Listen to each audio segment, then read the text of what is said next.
I would wipe them off the face of the earth. They would go so fast, they wouldn't even have a chance. Somali pirates killed 4 Americans recently. How would you handle it, President Donald Trump? It's, again, a total lack of respect for this country and maybe even for the world. Give me one good admiral and a few ships, I would wipe them out so fast. Can you believe they're holding 40 ships, 800 and some odd men and women, I guess, and we do nothing? And these guys are like, this would be easy. You give me one good, smart, tough admiral and a few ships, I would wipe them off the face of the earth. They would go so fast, they wouldn't even have a chance. Can you believe that these guys are taking tankers that are 1,000 feet long, that cost hundreds of millions of dollars, and just taking them with rowboats? It's hard to believe. One good admiral, that's all I want.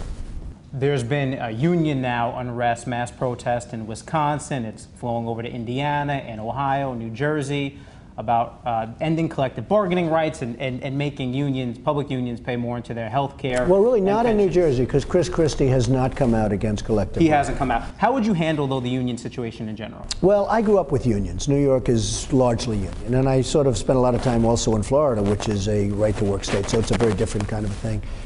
But I've had great relationships with unions, and I've made good deals. I made a lot of money. I mean, I made many billions of dollars, and in many cases, I've been dealing with unions.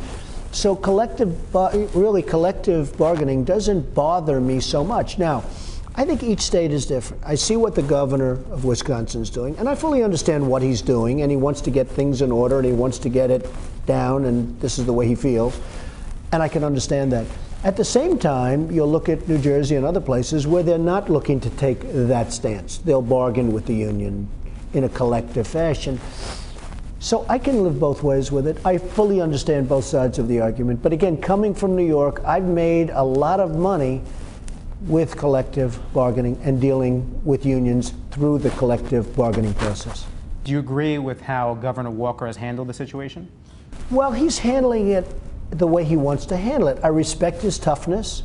We need tough people now in government. We cannot have the weak-kneed people. You need tough people in government. Otherwise, we're going to have nothing but problems in this country. So he's going to straighten out Wisconsin.